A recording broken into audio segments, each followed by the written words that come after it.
বলেন এখন কিন্তু স্পষ্ট কথা বলবেন, এটা কি রাস্তার কাজ কি ভালো হইতেছে না খারাপ হইতেছে? ফুল খারাপ, মাটির কারণে আপনি কথা বলেন, খারাপ হচ্ছে। জি খারাপ হচ্ছে, খারাপ হচ্ছে। এই টান দিলে রাস্তার পিছুড়ে যায় কোনো কিছু। তারপরে আমি আপনাকে বললে আমি এখন কি বলতাম, আমরা তারপরে 1 ইঞ্চি হয় না মানে আমাদের জুন ক্লোজিং, এখন জুন ক্লোজিং এ কাজটা উঠানোর জন্য একটু তাড়াতাড়ি করতেছে। হ্যাঁ সেটা বলেন, একটু তাড়াতাড়ি করতেছে উঠানোর জন্য। মানে আমাদের থানা জেলার স্যারের সাথে এটা জুন ক্লোজিং এ এই রাস্তাটা মেয়াদ শেষ, মেয়াদ শেষের কারণে এটা তাড়াতাড়ি করার জন্য কতদিন করলো না কেন? 4 বছর থেকে রাস্তা বানানো হয়েছে। সেটা তো এখন রামচাঁদ দিয়ে 9 ছুঁয়ে রাস্তা সেটা তো আমরা বলতে পারবো না, আমরা ছোট কর্মচারী, আমরা ছোট মানে আমরা তো ওনার এই ইঞ্জিনিয়ার সবুজ ওনার বিরুদ্ধে প্রচুর অভিযোগ আছে, প্রচুর একাধিক ওই সড়কটা তো অনিয়ম করছে, এটাতে আমি কিছু কথা বলতে পারি নাই। ওইটা আরো কিছুদিন নূরপুরের সড়ক, এরপর হচ্ছে এই যে ওই যে ফতেহাবাদ টু বড়শালগড় টু আসলে আপনারা দেখেছেন যে আসলে সাধারণ মানুষের একটা চাওয়া পাওয়া। ভাই আপনি কোথায়?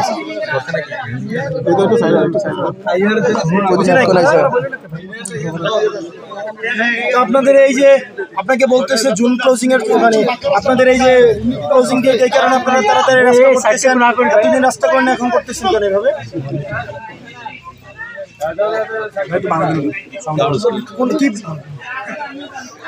মানে ক্যান্সেল করে দিয়ে, যে আপনি ক্যান্সেল করে দিবেন, এরপরে রাস্তাটা আবার কবে হবে?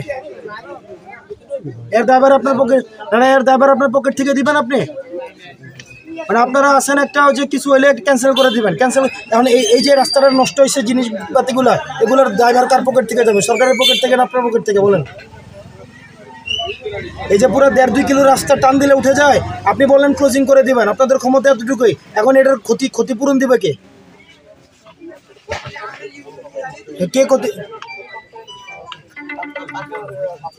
আর জনগণ যে দুর্ভোগে যাবে, আবার যদি রাস্তা কাজটা বন্ধ হয়, আবার তো আবার 4-5 মাস 1 বছর পিছাবে। ওইটার ক্ষতিপূরণ দেবে কে? আপনারা তো রাস্তা ক্যান্সেল করাই আপনারা বাদ, এরপরে যে রাস্তাটা আবার হচ্ছে ওই 1-1.5 বছর পিছাবে, ওইটা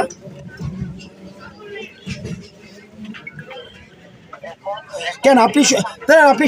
আপনি সকালে আসছিলেন কিনা বলেন? আপনি তো সকালে আসছেন, আপনি সকালে আসছেন তো সকালে আসছে, আপনি দেখেন নাই যে রাস্তার 40 মিলি দেওয়ার কথা কিনা 22 থেকে 25 মিলি দিচ্ছে। এরপর হচ্ছে ইট দেওয়া নাই, মাটির উপরে পিচ ঢালে দিচ্ছে, পিচ টান দিলে হচ্ছে আপনার উঠে যাইতেছে, আপনি ক্যান্সেল করে দিবেন। কিন্তু আপনারও তো হচ্ছে বিচার হওয়া উচিত। আপনি এগুলো দেখে আপনি কেন অভিযোগ করেন নাই?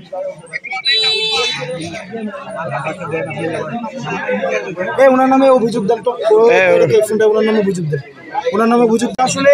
এবং এই যে মাটির উপর হচ্ছে পিচ ঢালাই দিচ্ছে, এবং এখানে দুর্নীতি করবে, এটা হচ্ছে যে সাহসটা হয়েছে, এটা তো অনেক মানে 5 আগস্টের পরে।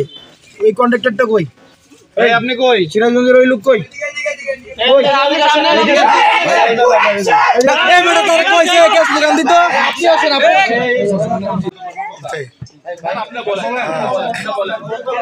আসলে নতুন রাস্তা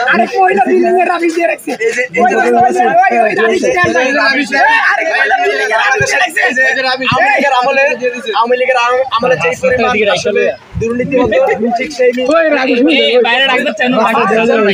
এই যে ঠিক সেম আওয়ামী লীগ এই যে রাস্তার মধ্যে রাবিশ দিয়ে আসলে কোনো ইটমিট নাই। এই যে দেখেন, আপনারা দেখেন সরাসরি এখানে আসলে দেখেন এই যে রাস্তা এরকম এটা হয়, এই যে একটা জনগণের পাওয়া থাকে যে সে একটা সুন্দর রাস্তা থাকবে, আর জনগণের চাওয়া কি সাধারণ মশলা নাই একটা রাস্তা। এই যে দেখেন এই রাস্তার মধ্যে কি পরিমাণ দুর্নীতি দেখেন, এই যে রাবিশ